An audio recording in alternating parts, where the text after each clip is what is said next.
Assalamualaikum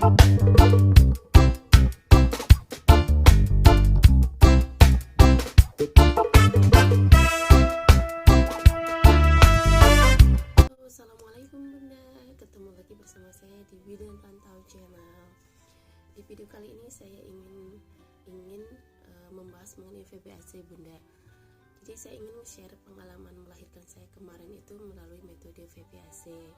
Apa itu VBAC? Nanti saya akan jelaskan apa aja yang menjadi syarat VBAC dan apa aja yang saya persiapkan untuk ikut VBAC. Jadi tonton terus videonya Bunda, dan jangan lupa klik tombol subscribe di bawah ini dan nyalakan loncengnya agar saya lebih bersemangat lagi membuat konten-konten berikutnya. Nah, oke Bunda, apa itu PVAC? PVAC adalah vaginal birth after cesarean, atau lebih dikenalnya dengan persalinan normal setelah SC. Nah, banyak bunda-bunda di luar sana yang ingin mencoba persalinan normal setelah sebelumnya persalinan SC gitu, tapi tidak semua bunda atau tidak semua ibu hamil di luar sana bisa mencoba PBAC ini. Saya termasuk orang yang ingin melakukan PBAC. Nah, pada dasarnya kenapa ibu-ibu di luar sana ingin melakukan PBAC atau ingin lahir normal setelah kehamilan, setelah persalinan sebelumnya itu sesar? Mungkin karena kadang di luar sana tuh banyak yang bilang, pengen ngerasa ini bagaimana sih lahir normal gitu. Kadang ada juga yang sering bilang kalau misalkan belum lahir secara normal tuh belum sah jadi ibu. Nah, bukan ya Bunda. Mau itu kita persalinan secara sesar, mau itu secara normal, itu sama saja, sama-sama ada resikonya, sama-sama memang kita pertaruhin nyawa juga untuk mengeluarkan bayi gitu. Nah, cuman di sini kenapa saya mempersiapkan untuk ikut PBAC atau ingin lahir secara normal, karena salah satunya itu karena saya tinggal di Jepang. Selagi pada saat pandemi saya tidak bisa mengundang keluarga saya untuk membantu saya mengurus anak saya. Jadinya kenapa saya pengen banget dan mempersiapkan untuk ikut PBAC ini. Jadi salah satunya ya recovery-nya tuh kalau misalnya kita lahir normal kan cepet ya Bunda. Jadi kita tuh masih bisa cepet-cepet ngehandle anak pertama kita gitu. Apalagi saya tinggal cuma berdua sama suami gitu, dengan kondisinya sekarang anak 2 dan masih kecil juga. Jadinya ingin banget gitu saya tuh nyobain hamil normal gitu. Nah, dan apa aja nih persyaratan untuk ikut PBAC ini. Jadi persyaratan pertama itu adalah 1.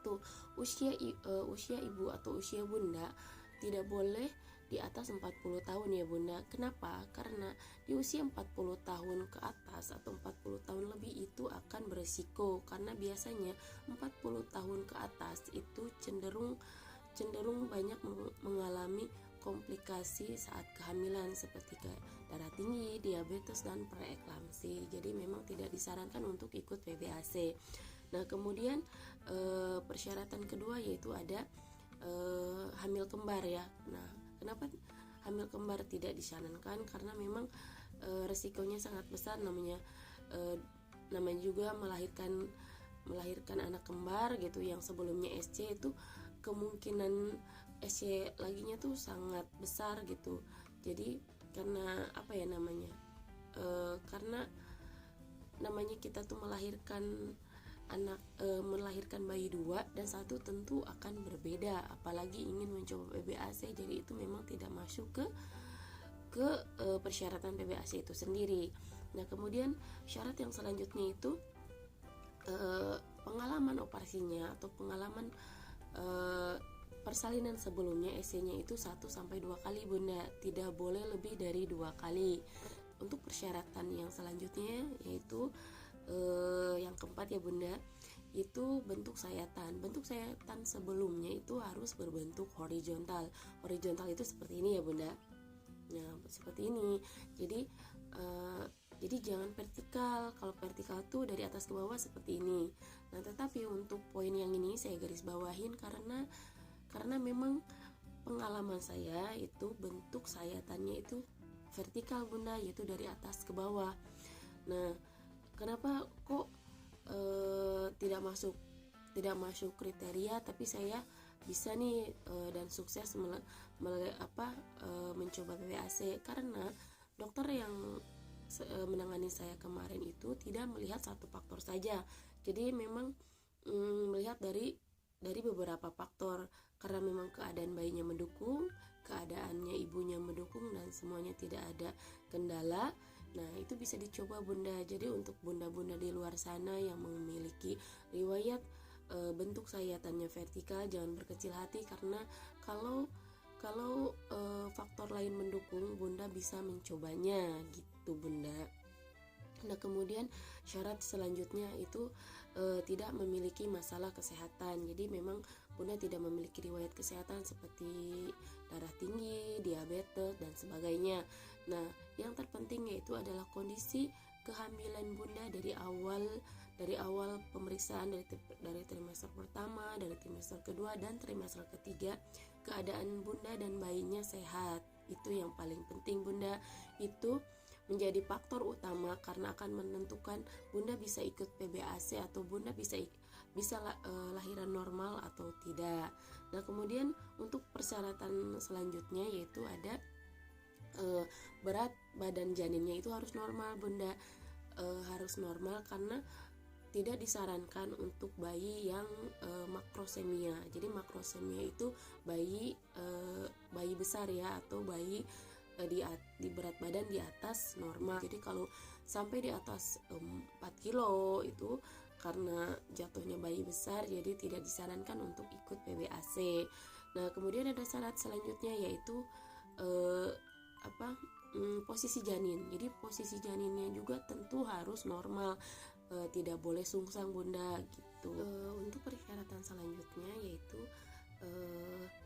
jarak persalinan Bunda. Jarak persalinannya tidak boleh terlalu dekat ya Bunda, karena ditakutinnya kalau jaraknya terlalu dekat nanti luka yang sebenarnya, kalau luka luarnya sudah kering, tetapi yang ditakutinnya luka dalamnya, luka di lapisan kulit paling dalamnya itu belum sepenuhnya sembuh atau belum sepenuhnya kering. Jadi karena takutnya saat terkena dorongan kepala bayi atau saat kita mengedan itu akan terbuka sayatannya Bunda. Persyaratan PBAC selanjutnya yaitu ada usia kehamilan kita tidak melewati hari perkiraan lahir. Nah, dokter kandungan saya kemarin itu bilang kepada saya kalau misalkan tanggal perkiraan lahir saya itu tanggal 25 Agustus. Nah, jadi kalau misalkan sebelum tanggal 25 Agustus sudah ada kontraksi, saya boleh lahir normal. Nah, tetapi kalau misalkan sampai tanggal 25 Agustus saya belum ada kontraksi, itu kemungkinannya akan SC kembali, karena PBAC ini tidak boleh diinduksi atau tidak boleh dibantu obatan perangsang lainnya dan harus sealami mungkin. Jadi memang disarankan untuk tidak melebihi hari perkiraan lahirnya. Apa sih persiapan yang kemarin saya lakukan sebelum melakukan PBAC ini? Nah, jadi persiapannya saya cuma banyak olahraga seperti kayak jalan kaki, pokoknya kayak banyak geraknya. Kenapa? Karena waktu kelahiran anak pertama saya SC dan yang kedua ini pengen normal, jadi baru lagi Bunda, jadi anak pertama lagi karena belum dilewati bayi ya. Jadi memang kita harus semangat sekali ikutin kayak senam hamil, kemudian yoga ibu hamil. Jadi Bunda nggak usah khawatir, di mana ya ikutan senam, di mana ya ikutan yoga ibu hamil. Jadi Bunda bisa lakuin di rumah Bunda. Sekarang tuh banyak banget yang nge-share, atau di YouTube Bunda bisa cari tahu bagaimana caranya senam hamil, yoga ibu hamil tuh Bunda bisa ikutin dan kerjakan di rumah saat Bunda lagi santai gitu. Kemudian juga butuh dukungan suami ya, kayak misalkan tiap hari bunda nih jalan kaki gitu untuk kayak menghirup udara segar tuh ditemenin suami, itu sangat sangat bagus juga. Itu ke psikologis kita tuh kayak ngerasa dapat dukungan banget nih dari suami. Jadi untuk para suami juga harus menyemangati istrinya dengan mendukung lah. Jadi mendukungnya dengan tindakan ya, bukan cina iya saya dukung kamu ya gini bukan ya, tapi dengan actionnya, kayak misalnya menemani ibunya jalan kaki, atau misalkan kayak pada saat trimester 3 tuh kayak udah banyak banget yang terasa kayak pegal-pegal kayak gitu, misalkan dipijitin atau seperti apa.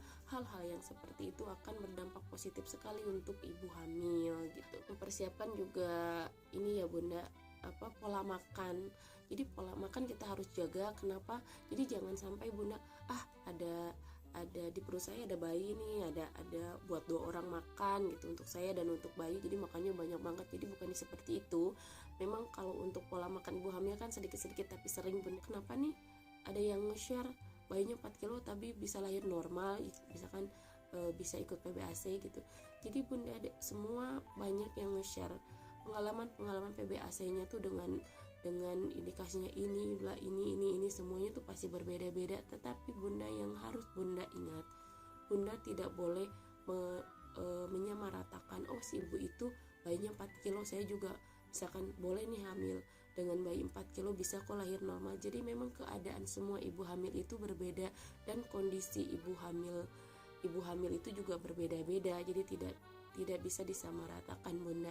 Jadi yang paling penting bunda tekankan di sini, bunda harus jadikan pengalaman bunda-bunda di luar sana sebagai motivasi bunda, supaya bunda lebih semangat lagi menjaga kehamilannya, supaya bunda lebih semangat dan yakin bunda juga bisa melewatinya dengan bisa lahir normal dengan itu tadi, banyak berolahraga, dengan berpikir positif yang kayak gitu-gitu bunda. Jadi itu akan berdampak positif juga untuk kehamilan bunda. Selanjutnya saya kemarin tuh banyak berdoa bunda.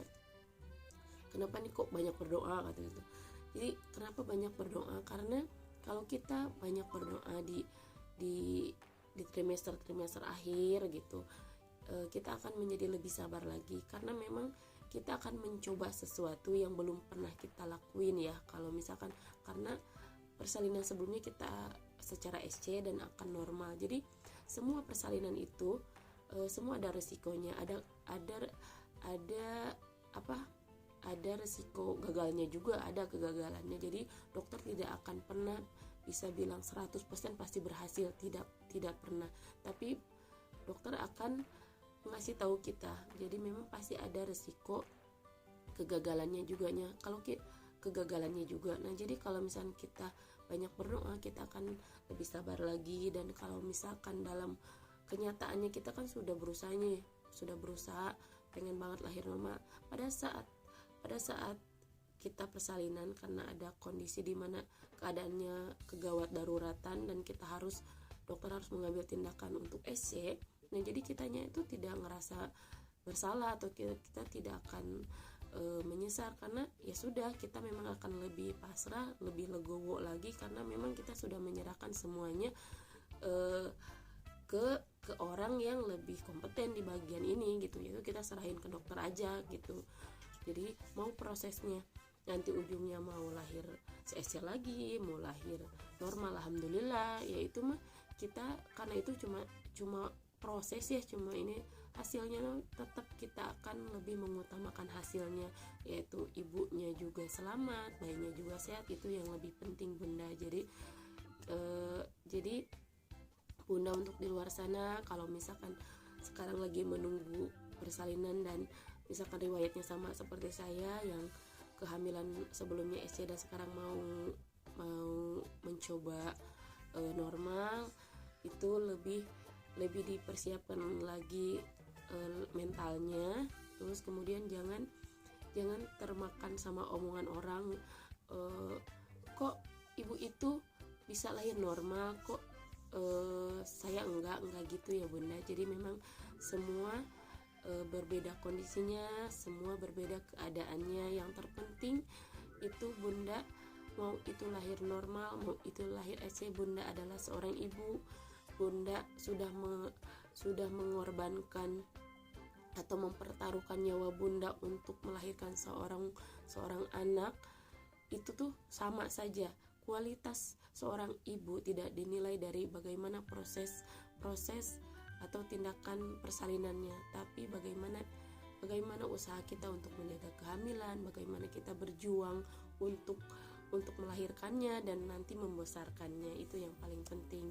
Nah, dan mungkin sampai sini video yang saya share, yang saya share ke bunda-bunda. Mudah-mudahan bermanfaat buat bunda di luar sana. Dan kalau misalnya ada kekurangan, saya mohon maaf. Dan jangan lupa bunda klik tombol subscribe-nya. Dan kalau bunda suka dengan video saya, jangan lupa like dan di share ke sosial media bunda.